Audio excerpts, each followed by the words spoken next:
we defended pretty well today, and we rebounded the ball fairly well. Got really sloppy with our rebounding when we gained separation in the game. But it's, offensively, we didn't play bad. We just didn't make shots. The only thing we didn't do well was the turnovers. We had some scouting report said 5-man ball screen, it's a hard hedge. And our point guards turned it over the first 3 times they hedged the ball screen. And, those are things that with first-year guys we're going to have to battle. We got to get better play from Trey Campbell. Here's what happens. He's practiced twice in the last 15 days, 2 times. So he was playing real well before he turned his ankle. It's not the injury that's holding him back. It's the fact that he hasn't gotten reps in the way we play. So now the game starts, and what do? You go back to the habits that you've been taught to play in.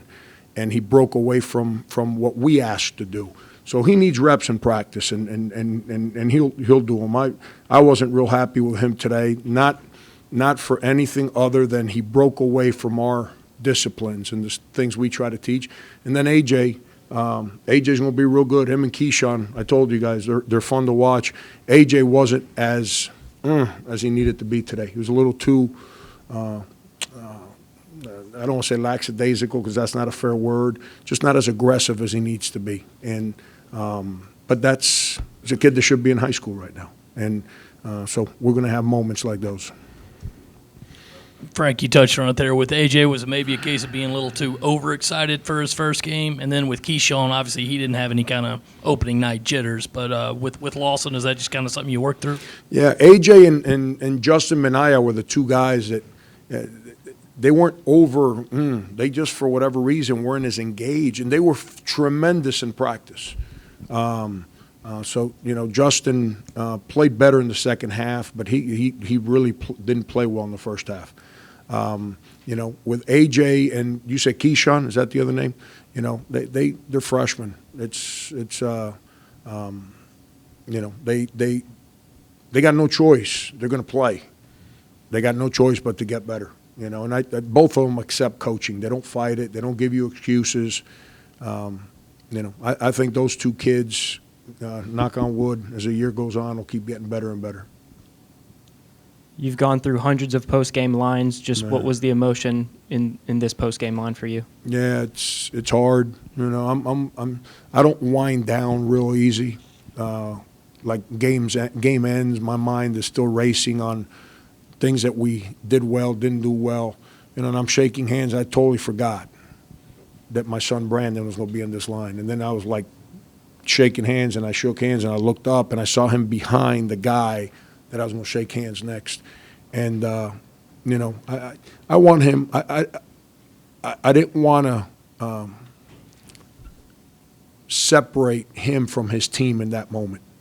But at the same time, I needed to make sure he knew that I'm extremely proud of who he has become, who he's growing into, and to stay the course. He's earning their coach's trust. That's why he played. So that's kind of what I said to him there in the line. I'm really proud of him. He's worked really hard. 5 years ago, if you'd have told me he's going to play Division I basketball, I would have said absolutely zero chance. And to see him out there and playing well, I'm not their coach. I don't know the strategies. I don't know what they're expected to do. And I stay out of the way. I'm not one of those overbearing parents that's on the phone all the time with him or the coaches. But to see him play with the aggression and the courage that he played with, that's who I am. And it makes me proud to see my son doing that. Yeah, he was in here and he said that you guys didn't really talk about the game until maybe 3 days ago. And he said you guys just talking about advice in college basketball, just wondering what were some of the things you told him leading into tonight. Yeah, just to trust in his coaches. Kids get this twisted sometimes. And the problem are not the kids, are the adults around them. I told them, I said, always remember this. Those are the coaches that believed in you to offer you a scholarship. They didn't believe in you to make you worse. They believed in you because they thought that you could help and they could help you grow. So regardless of how you play, when you play, what happens, those guys are in your corner. Listen to them. Do what they're asking you to do. They're trying to help you succeed. Those are the things I speak to him about, because there's so many voices in these kids' heads today that it's social media popularity. I've been talking about this for a couple of years. I don't mean to be redundant. Everything is being popular, which makes it a very selfish place for young kids. They all want that platform that I'm popular. I was a kid once upon a time. I get it. Too many voices mislead these kids to affect the way they think. And those are the things I speak to him about. I purposely, we've texted. He talks to my wife a lot more than me because we're in season now. I'll probably speak to him more now that this game's over. When he scored, are you so locked into the game that you saw it but you didn't really process it, or did you notice it in that brief moment? Oh, that's my son, and then I was back to. Yeah, I guess he made a layup early in the game, or when he first checked in. That was in front of our bench. I really didn't have much of a reaction there. Then we made that three. We spent 3 days in practice talking about no short closeouts, no short that's 3 days. Every closeout has to be to the guy. You have to get to the guy. And Justin had a short closeout, and he kind of read it. He saw it, and he played with pace, and he says, oh, you're staying back there? Well, I'm going to jump up and shoot it. So I got mad at Justin. And after I expressed to Justin my displeasure about the short closeout, because it's something that we harped on so much, I went and sat back down. And when I sat back down, kind of like hit me, like, yo, that was your guy with confidence. I said, you know what? Good for him. Good for him. It was a weird moment for me. I've never felt that. I've never felt good about another guy making a three against us, but that one felt pretty good. As for your team's 3-point attempts tonight, did you think that the shot selection was good, and you can kind of live with that going forward despite the 0 for 18? Yeah. I turnovers. It's not the threes that we shot 37 free throws, which means we attacked the paint. If you guys picked up on this, as the game flowed, their defense collapsed more into the paint, and it was harder to involve Chris in the game. And Chris didn't do a very good job of involving himself in the game. But part of the reason there is that we missed some threes. But I thought we took good threes. I got no problem with the threes we shot. The majority of them were catch and shoot threes with the ball coming from the inside out and off. I call it actions. I hope you understand what I mean by that. Stuff that we run and we're trying to get a certain three. And off action. So I was happy with the three. We got to make some. And Hassani has shot it real well in practice. Felipe shoots it well in practice. He's got to translate that to games. Justin has, he didn't shoot it well first couple weeks. He shot the lights out since Virginia Tech. He shot the lights out. So he's made threes for us. He's going to make threes. Chris is going to make that trail three for us. He works at it. And I've turned him loose. If he's open, shoot it. I'd rather him shoot it than put his head down and try and run everyone over the way he likes to do. But, yeah, you got to make some threes. When you make threes, it creates separation and it opens the paint, which then will help us with some of that inside scoring. Your signing day press conference regarding Keyshawn Brian, I think the first two adjectives you used were dynamic and athletic. Is that what you saw out of him tonight? So was any of that surprising? But also when a guy's described as athletic, sometimes it kind of means he's kind of raw. Did he come in as polished as you thought that as polished as you thought that he would?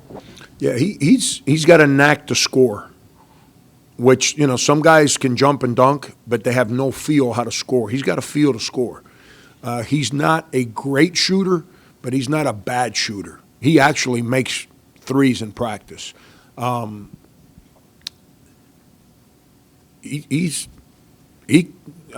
think about the block shot he had. That was recovering after a defensive mistake by him. Doesn't quit on the play. Creates a block shot. Offensively, some of those offensive rebounds, that tells me he doesn't stand and watch. I don't like guys that stand and watch. You want to stand and watch, pay and buy a ticket and sit in the upper deck. You know, I like guys that chase the ball. He chases the ball. And then I think he had opportunities today to finish like 3 other balls. And he just kind of, I don't know what the word to use, kind of lollygagged it a little bit, just like attacked it like a high school kid. And he couldn't convert. But he's got a knack to score. He's I'm telling you, he's going to be fun. He wants you. He had a death in the family 10 days ago, and that hurt him. Someone that was close to him and his great grandmother, and he flew home Friday after practice so he can be at the funeral Saturday. Got back in here to practice Sunday and Monday, and had 2 real good practices, and like I told him, I said that's where your growth as a kid. I'm proud of you that you dealt with that loss, and yet you came here so focused to practice. But where you have to learn is when you practice and engage the way and are engaged the way you were, it usually translates to good things in the game. So I was happy for him. You talked yesterday about wanting to find this team's identity. Do you feel like you're any closer to kind of figuring that out after a game? Well, we defended and we rebounded today, and at the end of the day, those are things that are important to me. And you know you got a good team when your players play to the things that coaches harp about all the time. I thought today we were good, not just on the ball, but we were good off the ball. I thought we had guys on point. Like they tried to run the same kind of spread offense that what Augusta State ran, you know, and guys knew, like our principles, balls coming at you, back cut. Guys were sitting on it. We weren't gambling. We played through discipline. So, you know, we're still too quiet, and that comes with having so many first-year guys. We gotta be more vocal as a team. But defending and rebounding, those are things that are important to me every single year, every single day, and we played that way today. Hassani gives you 12 rebounds. He came off the bench tonight, came off the bench in the exhibition game. What do you like about him maybe in that role as opposed to maybe starting off the ball or things of that nature? Yeah, I'm still trying to figure out what I want to do there. You know, I got too many new parts. You know, Hassani, you're starting, I think playing on the ball last year forced him to understand how to play. And now that he's off the ball, I think you're seeing him play, you know, I'm going to use the word athletic for him too. I think you're starting to see some of that athleticism come out. He's doing a better job defensively. Obviously, he's rebounding the ball. He didn't just rebound it today. He's been rebounding like in practice. At Virginia Tech, he rebounded. He's playing more with athleticism. He's going to make some shots for us. That's going. He shot it too well all preseason, so I'm not worried. He's going to make some shots, and then he's got to. This is where his growth has to come. All the other guards are first-year guys. He's got to help those guys. He's got to spend time with those guys, whether it's on film or shooting balls at night, whatever it may be. He's got to help those guys. He's trying. But the season's 1 game old right now. Still got 30 more to play. He's got to figure out a way to stay consistent there. Thank you.